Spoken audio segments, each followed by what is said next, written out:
Hello friends, welcome to M Jahan academy YouTube channel. कैसे हैं आप सब? आशा करती हूँ आप सभी अच्छे होंगे।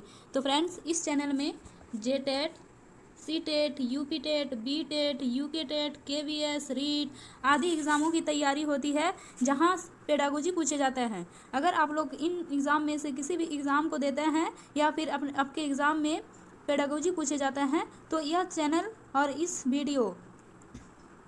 यह वीडियो आप लोगों के लिए बहुत ही उपयोगी है। अगर आप लोग इंटरेस्टेड है तो इस चैनल को सब्सक्राइब करके बेल आइकन को प्रेस कर लीजिएगा फ्रेंड्स, ताकि सबसे पहले वीडियो आपके पास पहुंचे।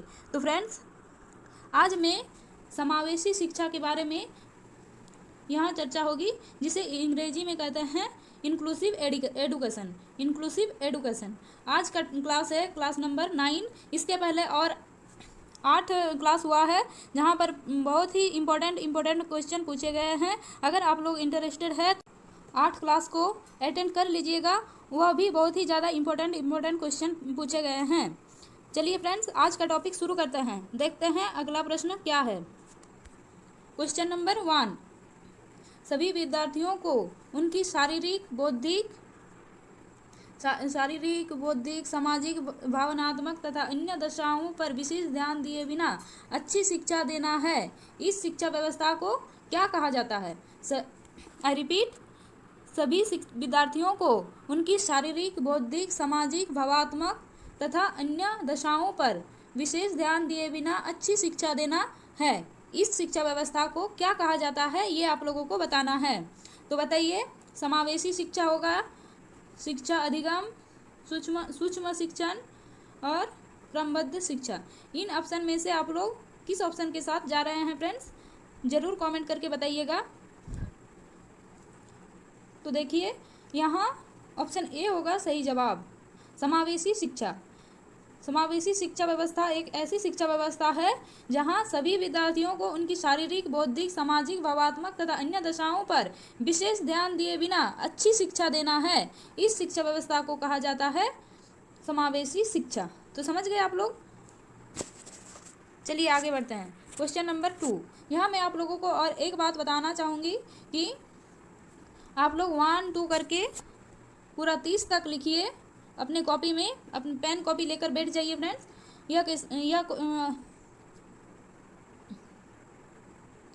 यह टॉपिक बहुत ही इम्पोर्टेंट है आप लोगों के एग्ज़ाम के लिए। तो देखिए, 1, 2 करके पूरा 30 तक लिखिए आप लोग, क्योंकि यहाँ पूरा 30 क्वेश्चन का मॉक टेस्ट होगा।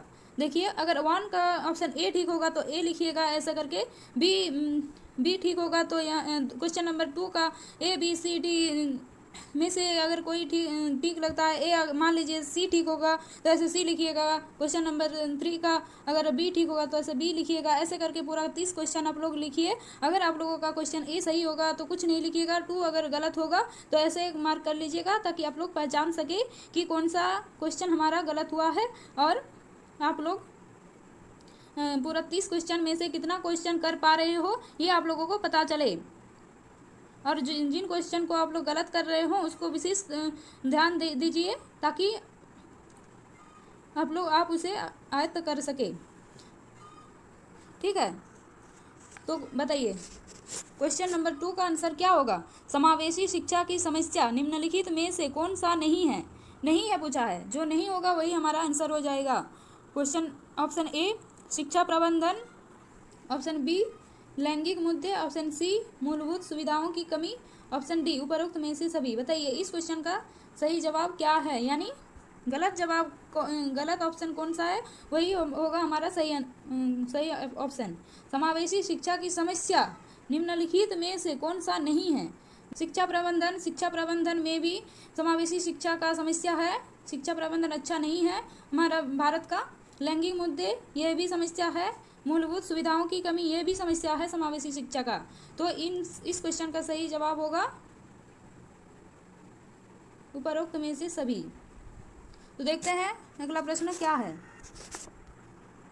क्वेश्चन नंबर 3, समावेशी शिक्षा में सभी शिक्षार्थियों अपनी सर्वोत्तम क्षमता को प्राप्त करने के लिए किन सिद्धांतों को पालन करना चाहिए? समावेशी शिक्षा में सभी विद्यार्थियों अपनी सर्वोत्तम क्षमता को प्राप्त करने के लिए किन सिद्धांतों को पालन करना चाहिए, ये आप लोगों को बताना है। देखिए यहाँ पृथक्करण होगा, ऑप्शन बी समता होगा, या समानता होगा, या पक्षपात होगा। किन ऑप्शन के साथ आप लोग जा रहे हैं ये हमें कमेंट बॉक्स में ज़रूर बताइएगा। देखिए यहाँ पृथक्करण तो नहीं हो सकता, समानता भी नहीं होगा, पक्षपात भी नहीं होगा। समानता और समता में क्या अंतर है ये मैं आप लोगों को बता दूंगी। तो देखिए यहाँ समता होगा इस क्वेश्चन का सही जवाब। देखिए समता का मतलब होता है अगर किसी बच्चों की जिस चीज़ की ज़रूरत हो वही उसे प्रदान करना है, इसी को हम लोग समता कहेंगे। आई रिपीट, जिन बच्चों को जिसकी ज़रूरत हो वही उसको प्रदान करना होगा हमारा समता, और समानता होगा सभी बच्चों को एक ही प्रकार की सुविधा देना हमारा समानता होगा। तो इन दो यह दोनों बहुत कंफ्यूज करता है फ्रेंड्स, आप लोग इसे ध्यान से पढ़िएगा और याद रखिएगा कौन सा समता है कौन सा समानता है। तो देखते हैं, आगे बढ़ते हैं। अगले क्वेश्चन में क्या दिया हुआ है। क्वेश्चन नंबर 4, समावेशी शिक्षा एक ऐसी शिक्षा प्रणाली है जो छात्रों की योग्यता, क्षमता, शारीरिक और आर्थिक स्थितियों के अनुरूप शिक्षा प्रदान करती है। यह कथन किसका है? यहाँ जो कथन है वह कथन किसका है? समावेशी शिक्षा एक ऐसी शिक्षा प्रणाली है जो छात्रों की योग्यता, क्षमता, शारीरिक और आर्थिक स्थितियों के अनुरूप शिक्षा प्रदान करती है। यह कथन किसका है ये आप लोगों को बताना है। एयरसेल का है, टेलर का है, दुबे का है, या टर्मन का है? बताइए इस क्वेश्चन का सही जवाब क्या है। तो देखिए इस क्वेश्चन का सही जवाब होगा दुबे। दुबे के अनुसार समावेशी शिक्षा एक ऐसी शिक्षा प्रणाली है जो छात्रों की योग्यता, क्षमता, शारीरिक और आर्थिक स्थितियों के अनुरूप शिक्षा प्रदान करती है। इन सब कथन को आप लोग पढ़िएगा और अपने माइंड में फिट कर लीजिएगा, क्योंकि ये कथन सब बहुत ही इम्पोर्टेंट है। तो देखते हैं अगले प्रश्न क्या है। समावेशी शिक्षा की विशेषता निम्नलिखित में से कौन सा है? ये आप लोगों को बताना है। समावेशी शिक्षा की विशेषता निम्नलिखित में से कौन सा है? समावेशी शिक्षा मंद बुद्धि, कमजोर, औसत वर्ग के बालकों के लिए है। मंद बुद्धि, कमजोर, औसत वर्ग के बालकों के लिए है। ऑप्शन बी समावेशी शिक्षा प्रतिभाशाली, कमजोर, औसत वर्ग के लिए है। या ऑप्शन सी समावेशी शिक्षा सभी वर्गों के बालकों के लिए है। या ऑप्शन डी उपरोक्त में से सभी। बताइए इस क्वेश्चन का सही जवाब क्या है। तो इस क्वेश्चन का सही जवाब होगा सभी वर्गों के बालकों के लिए तो नहीं है, ये गलत ऑप्शन है। तो ये गलत अगर होगा तो ये भी गलत हो जाएगा।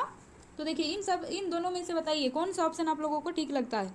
मंद बुद्धि, कमजोर, औसत वर्ग के बालकों के लिए है, या प्रतिभाशाली, कमजोर, औसत वर्ग के बालकों के लिए है। ये इन दोनों में से कौन सा ऑप्शन आप लोगों को ठीक लगता है।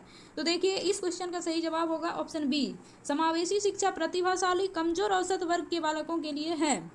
तो देखते हैं अगला प्रश्न क्या है। क्वेश्चन नंबर 6, निम्नलिखित में से कौन सा विशेष आवश्यकता वाले बालक है? विशेष आवश्यकता वाले बालक कौन सा है आप लोगों को बताना है। ऑप्शन ए सामान्य बालकों के अपेक्षा बहुत उच्च कोटि के होते हैं। ऑप्शन बी सामान्य बालकों की अपेक्षा बहुत निम्न कोटि के होते हैं। या ऑप्शन सी दोनों। ऑप्शन डी दोनों में से कोई नहीं। तो बताइए इस क्वेश्चन का सही जवाब क्या है। तो इस क्वेश्चन का सही जवाब होगा हमारा ऑप्शन सी दोनों। सामान्य बालकों की अपेक्षा बहुत उच्च कोटि यानी प्रतिभाशाली बालकों के लिए भी है, और बहुत निम्न कोटि वाले बालकों के लिए भी है हमारा समावेशी शिक्षा। तो ठीक है आगे बढ़ते हैं। क्वेश्चन नंबर 7, जिन स्कूलों में समावेशी शिक्षा प्रदान की जाती है उन स्कूलों के शिक्षकों को किस क्षेत्र में प्रशिक्षित करना चाहिए। जिन स्कूलों में समावेशी शिक्षा प्रदान की जाती है उन स्कूलों के शिक्षकों को किस क्षेत्र में प्रशिक्षित करना चाहिए ये आप लोगों को बताना है। ऑप्शन ए आरोही विधि द्वारा शिक्षण। ऑप्शन बी क्रियाकलाप विधि द्वारा शिक्षण। ऑप्शन सी विज्ञान विधि द्वारा शिक्षण। या ऑप्शन डी विशेष आवश्यकता वाले बच्चों की पहचान और शिक्षण। तो बताइए इस क्वेश्चन का सही जवाब क्या है। देखिए यहाँ आरोही विधि द्वारा शिक्षण तो नहीं हो सकता, क्रियाकलाप विधि द्वारा शिक्षण भी नहीं हो सकता, विज्ञान विधि द्वारा शिक्षण भी नहीं होगा। तो इस क्वेश्चन का सही जवाब होगा ऑप्शन डी विशेष आवश्यकता वाले बच्चों की पहचान और शिक्षण। तो देखते हैं आगे बढ़ते हैं। क्वेश्चन नंबर 8 में क्या दिया हुआ है। समावेशी शिक्षा निर्भर करता है। समावेशी शिक्षा किस पर निर्भर करता है ये आप लोगों को बताना है। ऑप्शन ए विद्यालय पर निर्भर करता है। ऑप्शन बी शिक्षक की गुणवत्ता पर निर्भर करता है। या ऑप्शन सी पाठ्य पुस्तकों पर निर्भर करता है। या ऑप्शन डी शिक्षकों की अभिवृत्तिगत परिवर्तन पर निर्भर करता है। तो बताइए समावेशी शिक्षा किस पर निर्भर करता है? तो देखिए यहाँ ऑप्शन डी होगा सही जवाब, शिक्षकों की अभिवृत्तिगत परिवर्तनों पर निर्भर करता है। तो देखते हैं अगला प्रश्न क्या है। क्वेश्चन नंबर 9, सफल समावेशी शिक्षा निर्भर नहीं करता है। नहीं करता है, निर्भर नहीं करता है, जो नहीं करता है वही हमारा आंसर हो जाएगा। सफल समावेशी शिक्षा निर्भर नहीं करता है संवेदनशील बनाना, ऑप्शन बी क्षमता, ऑप्शन सी पृथक्करण, या ऑप्शन डी अभिभावकों की भागीदारी। तो इस क्वेश्चन का सही जवाब क्या है बताइए। देखिए यहाँ संवेदनशील बनाना इस पर भी निर्भर करता है, क्षमता पर भी नहीं निर्भर करता है, तो ये भी ठीक हुआ, ये भी ठीक हुआ। अभिभावकों की भागीदारी इस पर भी निर्भर करता है, लेकिन पृथक्करण पर निर्भर नहीं करता। यही हो जाएगा हमारा सही जवाब। किसी भी शिक्षा प्रणाली में पृथक्करण को पॉजिटिव नहीं माना है, तो पृथक्करण देखते ही आप लोग ऐसे गलत ऑप्शन कर सकते हैं। ठीक है, इन सब कीवर्ड को अच्छी तरह से ध्यान दीजिएगा, तभी कोई ऑप्शन चूज करने में आप लोगों को हेल्प मिलेगा। ठीक है, देखते हैं क्वेश्चन नंबर 10 में क्या दिया हुआ है। क्वेश्चन नंबर 10, विशेष आवश्यकता वाले बच्चों की शिक्षा उपलब्ध कराई जानी चाहिए। विशेष आवश्यकता वाले बच्चों की शिक्षा उपलब्ध कराई जानी चाहिए। तो बताइए किन ऑप्शन के साथ आप लोग जा रहे हैं, किसके साथ? विशेष आवश्यकता वाले बच्चों को शिक्षा उपलब्ध कराई जानी चाहिए किसके साथ? सामान्य बच्चों के साथ, या ऑप्शन बी विशेष विद्यालयों में विशेष बच्चों के लिए विकसित पद्धतियों द्वारा, या ऑप्शन सी विशेष शिक्षकों के साथ, या ऑप्शन डी विशेष विद्यालयों में क्रियाकलाप के द्वारा। तो बताइए इस क्वेश्चन का सही जवाब क्या है। देखिए यह ऑप्शन बी देखने में ठीक लग रहा है, लेकिन ये गलत है। ठीक है, विशेष शिक्षकों के साथ ये भी नहीं होगा, विशेष विद्यालयों के क्रियाकलाप द्वारा ये भी नहीं होगा। तो सामान्य बच्चों के साथ विशेष आवश्यकता वाले बच्चों की शिक्षा दी जानी चाहिए। ये आप लोग अपने माइंड में फिट कर लीजिएगा, क्योंकि यही सब क्वेश्चन घुमा फिरा कर पूछा जाता है। तो अगर आप लोग इन सब कीवर्ड को अच्छी तरह से पढ़िएगा, समझिएगा, तो आप लोग जल्दी से ऑप्शन को चूज कर पाओगे, नहीं तो अपने एग्जाम में फंस जाओगे। ठीक है, देखते हैं आगे बढ़ते हैं। क्वेश्चन नंबर 11, समायोजन शिक्षा का मुख्य कार्य है। समायोजन शिक्षा का मुख्य कार्य क्या है, ये आप लोगों को बताना है। ऑप्शन ए विशेष व सामान्य बच्चों के साथ साथ पढ़ने की सुविधा देना, ऑप्शन बी विशेष आवश्यकता वाले बच्चों के अभिभावक को अनुदेशन देना, ऑप्शन सी विद्यालय ना आने वाले बच्चों को विद्यालय में लाना, या ऑप्शन डी उपरोक्त सभी। तो समायोजन शिक्षा, इसी को हम लोग समावेशी शिक्षा कहते हैं। इन सबको आप लोग, इन सब नाम को, अन्य नाम को आप लोग याद कीजिएगा। ठीक है, नहीं तो फंस जाओगे। आप लोग समावेशी शिक्षा के बारे में पढ़े हैं, लेकिन समायोजन शिक्षा उसी को कहते हैं। ये आप लोगों को अगर पता नहीं होगा तो आप लोग सही ऑप्शन को चूज नहीं कर पाओगे। ठीक है, तो देखिए यहाँ उपरोक्त सभी हो जाएगा इस क्वेश्चन का सही जवाब, क्योंकि विद्यालय ना आने वाले बच्चों को विद्यालय में लाना ये भी ठीक है, मुख्य कार्य है।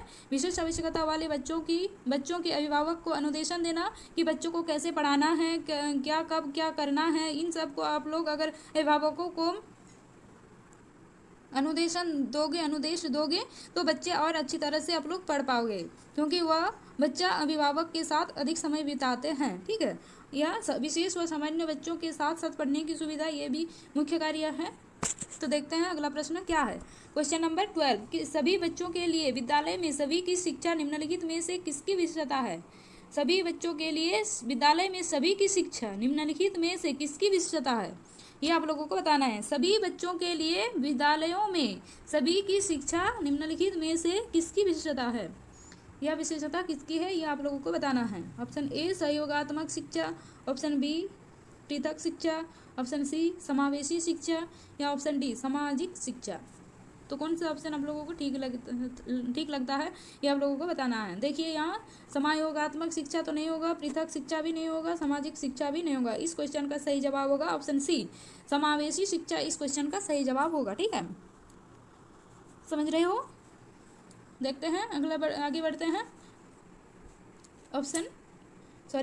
क्वेश्चन नंबर 13, समावेशी शिक्षा मानती है कि हमें डैश को डैश के अनुरूप बदलना है। रिपीट, समावेशी शिक्षा मानती है कि हमें डैश को डैश के अनुरूप बदलना है। व्यवस्था, या परिवेश, व्यवस्था को परिवेश के अनुरूप बदलना है, या बच्चे को परिवेश के अनुरूप बदलना है, या व्यवहार को बच्चे के अनुरूप बदलना है, या व्यवस्था को बच्चे के अनुरूप बदलना है। तो कौन सा ऑप्शन आप लोगों को ठीक लगता है ये कमेंट करके बताइए। तो इस क्वेश्चन का सही जवाब होगा ऑप्शन डी, व्यवस्था को बच्चे के अनुरूप बदलना है। देखते हैं अगला प्रश्न क्या है।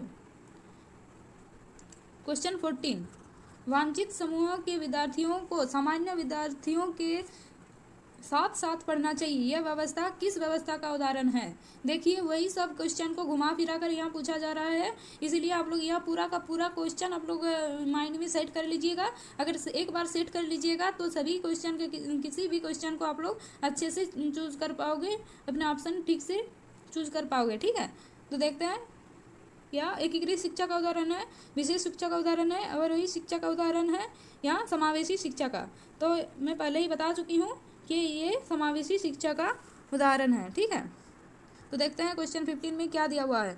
विशेष आवश्यकता वाले बच्चों के अध्ययन के लिए आवश्यक है निम्नलिखित में से कौन सी विधि।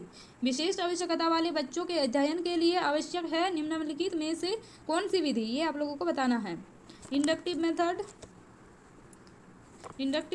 Deductive method, case study method, या एक्सपेरिमेंटल मेथड। बताइए कौन सा मेथड विशेष आवश्यकता वाले बच्चों के अध्ययन के लिए आवश्यक है निम्नलिखित में से कौन सी विधि। तो यह 15 का सी होगा सही जवाब, केस स्टडी मेथड विशेष आवश्यकता वाले बच्चों के अध्ययन के लिए आवश्यक है। तो देखते हैं अगला प्रश्न क्या है। क्वेश्चन नंबर 16, विशेष चाहिए वाले बालकों की शिक्षा के लिए निम्नलिखित में से किसमें शिक्षक को ध्यान देना चाहिए। विशेष चाहिए वाले बालकों की शिक्षा के लिए निम्नलिखित में से किसमें शिक्षक को ध्यान देना चाहिए, ये आप लोगों को बताना है। अपने पहचान पर, व्यक्तिगत चाहिए पर, पाठ्यक्रम पर, या अनुशासन पर। किस पर शिक्षक को ध्यान देना चाहिए, अपने पहचान पर, या व्यक्तिगत चाहिए पर, या पाठ्यक्रम पर, या अनुशासन पर। बताइए इस क्वेश्चन का सही जवाब क्या है। तो देखिए यहाँ बी होगा सही जवाब, व्यक्तिगत चाहिए पर आप लोग ध्यान दीजिएगा। किस बच्चे को किसकी ज़रूरत है, इस चाहिए पर आप लोगों को ध्यान देना चाहिए, इसी को व्यक्तिगत चाहिए कह रहे हैं। ठीक है, देखते हैं अगला प्रश्न क्या है। क्वेश्चन नंबर 17, एक समावेशी शिक्षा के लिए शिक्षक को निम्नलिखित में से किस प्रकार की तैयारी की आवश्यकता नहीं है। किस प्रकार की आवश्यकता की तैयारी की आवश्यकता नहीं है, किस प्रकार की तैयारी की आवश्यकता नहीं है एक समावेशी कक्षा के लिए। धैर्यशीलता का कम होना, निदानात्मक और उपचारात्मक प्रक्रियाओं का अधिकतर प्रयोग, या व्यवहारिक सामाजिक संक्रियाओं का अधिकतर प्रयोग, या समस्यागत क्षेत्रों के बालकों को सतत संपर्क करना। कौन सा ऑप्शन आप लोगों को ठीक नहीं लगता है, ये आप लोगों को बताना है। देखिए यहाँ समस्यागत क्षेत्रों के बालकों को सतत संपर्क करना, जितना आप उसके पास जाकर उनकी समस्या को देखोगे उतना ही हमारा समावेशी कक्षा सफल होगा, ये तो बिल्कुल ठीक है। व्यवहारिक और सामाजिक संक्रियाओं को अधिकतर प्रयोग, ये भी ठीक है। निदानात्मक और उपचारात्मक प्रक्रियाओं का अधिकतर प्रयोग, ये भी ठीक है। निदानात्मक का मतलब होता है कि किसी बच्चा का किस जगह पर क्या प्रॉब्लम है, इसको निदानात्मक कहते हैं। पहचान करना को कौन से बालक को किस जगह पर दिक्कत है, परेशानी है, इसी को हम लोग निदानात्मक कहते हैं। और उपचारात्मक का मतलब होता है कि आप उसको उसके चाहिए के अकॉर्डिंग शिक्षा देना, इसी को हम लोग उपचारात्मक कहलाता है, उपचारात्मक प्रक्रिया कहलाता है। तो समझ गए निदानात्मक और उपचारात्मक क्या है। तो देखिए ये भी ठीक है, ये भी ज़रूरी है एक समावेशी कक्षा के लिए। तो यहाँ धैर्यशीलता का कम होना गलत बात है, सिर्फ समावेशी कक्षा के लिए ही नहीं बल्कि सभी प्रकार की शिक्षा व्यवस्था में धैर्यशीलता का कम होना गलत बात है। ठीक है, इन सब कीवर्ड को आप लोग अच्छी तरह से पढ़िएगा, बहुत ही इंपॉर्टेंट है। देखते हैं अगला प्रश्न क्या है। क्वेश्चन नंबर 18, समावेशी शिक्षा में होते हैं, समावेशी शिक्षा में होते हैं निम्नलिखित में से क्या। तत्वों की, देखिए यहाँ ऑप्शन ए में दिया हुआ है तत्वों की शिक्षा से संबंधित होते हैं, या ऑप्शन बी कक्षा में विविधता का उत्सव मनाता है, ऑप्शन सी दाखिले संबंधी कठोर प्रक्रियाओं को बढ़ावा देती है, या ऑप्शन डी हाशिए पर स्थित वर्गों से संबंधित होते हैं। कौन सा ऑप्शन आप लोगों को ठीक लगता है। तो देखिए यहाँ कठोर प्रक्रियाओं को बढ़ावा, ये तो गलत बात है। हाशिए परिस्थित वर्गों से, ये भी गलत बात है। और विविधता का उत्सव मनाता है, ये हमारा होगा सही ऑप्शन। कक्षा में विविधता का उत्सव मनाता है समावेशी शिक्षा में, क्योंकि देखिए कक्षा में, समावेशी शिक्षा में या किसी भी कक्षा में विविधता बहुत ही इम्पोर्टेंट चीज़ है, क्योंकि अगर विविधता नहीं होगा तो बच्चा अधिक से अधिक चीज़ नहीं सीख पाएगा। ठीक है, अगर एक ही क्लास में हिंदू, मुस्लिम, सिख, ईसाई सभी प्रकार के बच्चे होंगे तो बच्चे आपस में संपर्क करके उन सब कल्चर के बारे में ज्ञान होगा। इस प्रकार से उन लोगों को अधिक से अधिक जानकारी प्राप्त होगा और उनका ज्ञान भी बढ़ेगा। तो इसीलिए हम लोग विविधता को बहुत ही पॉजिटिव मानते हैं। तो यही हो जाएगा हमारा सही जवाब, ऑप्शन बी। तो देखते हैं अगला प्रश्न क्या है। क्वेश्चन नंबर 19, किसमें अपंग बालकों को सामान्य बालकों के साथ मानसिक रूप से प्रगति प्राप्त करने का अवसर प्राप्त होता है? आई रिपीट, किसमें यानी किस शिक्षा व्यवस्था में अपंग बालकों को सामान्य बालकों के साथ मानसिक रूप से प्रगति प्राप्त करने का अवसर प्राप्त होता है? देखिए वही सब क्वेश्चन को यहाँ घुमा फिरा कर पूछा जा रहा है। तो बताइए किसमें, किस शिक्षा व्यवस्था में ऐसा अवसर प्राप्त होता है? एकीकृत शिक्षा व्यवस्था में, समावेशी शिक्षा व्यवस्था में, या विशेष शिक्षा व्यवस्था में, या सहयोगात्मक शिक्षा व्यवस्था में? तो इस क्वेश्चन का सही जवाब होगा ऑप्शन बी। आप लोगों को पता होगा। ठीक है, देखते हैं आगे बढ़ते हैं। क्वेश्चन नंबर 20 में क्या दिया हुआ है? समावेशी शिक्षा में निम्नलिखित में से कौन सा कथन सही है? समावेशी शिक्षा में निम्नलिखित में से कौन सा कथन सही है, ये आप लोगों को बताना है। सही है, कम खर्च होता है, समावेशी शिक्षा में कम खर्च होता है, बच्चे सहयोग से सीखते हैं, या इसमें भाईचारा बढ़ता है, या उपरोक्त में से सभी? कौन सा कथन सही है? देखिए समावेशी शिक्षा कम खर्चीला होता है, ये भी सही है। बच्चों सहयोग से सीखते हैं, जरूर बच्चे सहयोग से सीखते हैं, ठीक है। इसमें भाईचारा बढ़ता है, अगर सहयोग से सीखेगा बच्चा तो जरूर से भाईचारा बढ़ेगा, आपस में संपर्क होगा, जितना आपस में संपर्क होगा उतना ही भाईचारा बढ़ेगा। तो इस क्वेश्चन का सही जवाब होगा ऑप्शन डी, उपरोक्त में से सभी। देखते हैं आगे बढ़ते हैं। क्वेश्चन नंबर 21, समावेशी शिक्षा सर्वप्रथम किस देश में लागू हुआ था? समावेशी शिक्षा जो है वो सर्वप्रथम किस देश में लागू हुआ था? भारत में, रूस में, चीन में, या यूरोप में? किस देश में सर्वप्रथम समावेशी शिक्षा लागू हुआ था? तो देखिए यहाँ यूरोप में सर्वप्रथम लागू हुआ था समावेशी शिक्षा। ठीक है, ये अभी भी आया है। इन सब क्वेश्चन सभी क्वेश्चन VVI है, आप लोग सब जरूर माइंड में सेट कर लीजिएगा फ्रेंड्स, अपने के एग्जाम के लिए बहुत ही ज़्यादा इंपॉर्टेंट है। ठीक है, देखते हैं आगे बढ़ते हैं। क्वेश्चन नंबर 22 में क्या दिया हुआ है? क्वेश्चन नंबर 22, समावेशी शिक्षा का प्रवर्तक, मोस्ट VVI। इन सब क्वेश्चन को आप लोग जरूर याद कर लीजिएगा फ्रेंड्स, आपके एग्जाम के लिए बहुत ही ज़्यादा इंपॉर्टेंट है। ठीक है, तो देखिए समावेशी शिक्षा का प्रवर्तक कौन है? कार्क है, लुई है, या इटाई है, या पश्चर? कौन सा ऑप्शन आप लोगों को ठीक लगता है? तो इस क्वेश्चन का सही जवाब होगा ऑप्शन सी, इटाई। इटाई समावेशी शिक्षा का प्रवर्तक थे। ठीक है, आगे बढ़ते हैं।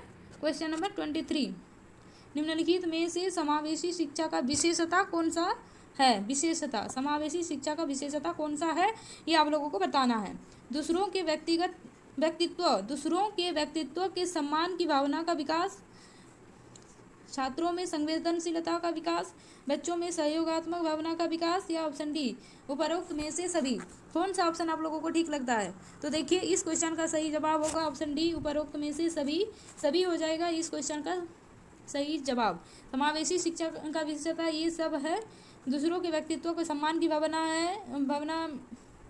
है, छात्रों में संवेदनशीलता का विकास होता है, बच्चों में सहयोगात्मक भावना का विकास होता है। इन सब ऑप्शन समावेशी शिक्षा का विशेषता है। तो देखते हैं आगे बढ़ते हैं। क्वेश्चन नंबर 24, डिसलेक्सिया निम्नलिखित में से किससे संबंधित है? गणित से, पठन से, लेखन से, या उपरोक्त में से सभी? तो डिसलेक्सिया पठन से संबंधित है। लेखन से संबंधित क्या है? डिस्ग्राफिया लिखन से संबंधित है। गणित से संबंधित है डिसकैलकुलिया। ठीक है, तो देखते हैं अगला प्रश्न क्या है। क्वेश्चन नंबर 25, डिस्ग्राफिया किससे संबंधित है? लेखन से, अभी बताए, लेखन से है, या पठन से? पठान हो गया है, लेकिन पठान तो नहीं होगा, पाठन होगा, ठीक है, पाठन, गणित से या उपरोक्त में से सभी। तो यहाँ लेखन से संबंधित जहाँ भी ग्राफ आ गया वही लेखन भी आएगा। ग्राफ को लेखन से आप लोग कनेक्ट कर लीजिएगा, ये जहाँ भी ग्राफ आया वहाँ भी लेखन ही आएगा। ग्राफ से संबंधित है लेखन। ग्राफ पेपर में आप लोग ग्राफ लिखते हैं ना, तो वही याद कीजिएगा, ग्राफ यानी लेखन। डिस्ग्राफिया, जहाँ भी ग्राफ आएगा वही लेखन आएगा। तो देखते हैं, आगे बढ़ते हैं, अगला प्रश्न देखते हैं 26। समावेशी शिक्षा में निर्देशन की प्रक्रिया होती है। समावेशी शिक्षा में निर्देशन की प्रक्रिया होती है बाल केंद्रित, पाठन पाठ्यक्रम केंद्रित, समस्या केंद्रित या उपरोक्त में से सभी। बाल केंद्रित प्रक्रिया होता है या पाठ्यक्रम केंद्रित प्रक्रिया होता है या समस्या केंद्रित प्रक्रिया होती है। तो कौन सा आप लोग ठीक लगते हैं, आप लोगों को ठीक लगता है? तो देखिए यहाँ 26 का ऑप्शन सी हो जाएगा सही जवाब, समस्या केंद्रित। समस्या को केंद्र में रखकर ही समावेशी शिक्षा दी जाती है। जिन बच्चों की समस्या, जिस पर समस्या होगा उस पर ही केंद्र करके समावेशी शिक्षा दी जाती है, ठीक है। निम्नलिखित में से कौन सा समावेशी शिक्षा के लिए सही कथन है?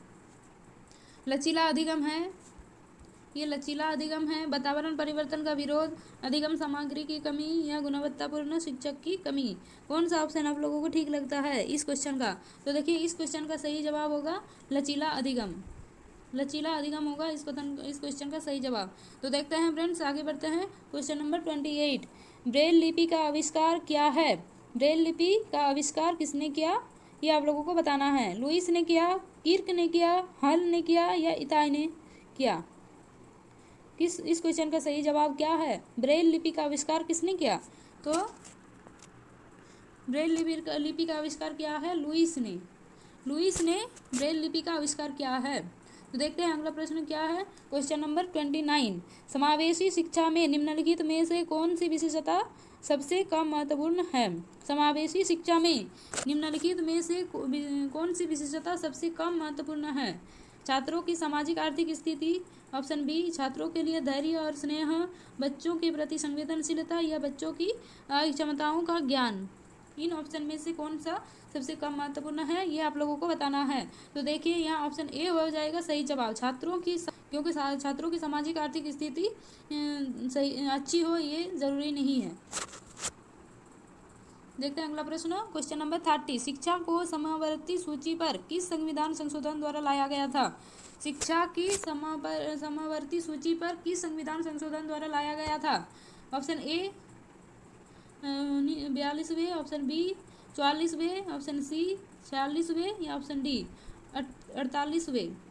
इस क्वेश्चन का सही जवाब क्या है? तो देखिए यहाँ ऑप्शन ए हो जाएगा सही जवाब, 42वें संशोधन द्वारा लाया गया था। तो फ्रेंड्स आज का क्वेश्चन यही समाप्त होता है। लाइक शेयर सब्सक्राइब जरूर कर लीजिएगा फ्रेंड्स, और आज का सेशन कैसा लगा कमेंट करके ज़रूर बताइएगा। और आप लोग किस टॉपिक के बारे में मॉक टेस्ट देना चाहते हैं ये भी कमेंट कीजिएगा फ्रेंड्स, ताकि मैं आप लोगों का मॉक टेस्ट दिलवा सकूँ, ठीक है। आज 30 में से आप लोग कितना स्कोर किए वो कमेंट सेक्शन में ज़रूर बताइएगा, ताकि मैं जान सकूँ कि आप लोग कितना स्कोर कर पा रहे हो, ठीक है। तो फ्रेंड्स मिलते हैं किसी नेक्स्ट टॉपिक में, तब तक के लिए जय हिंद, वंदे मातरम।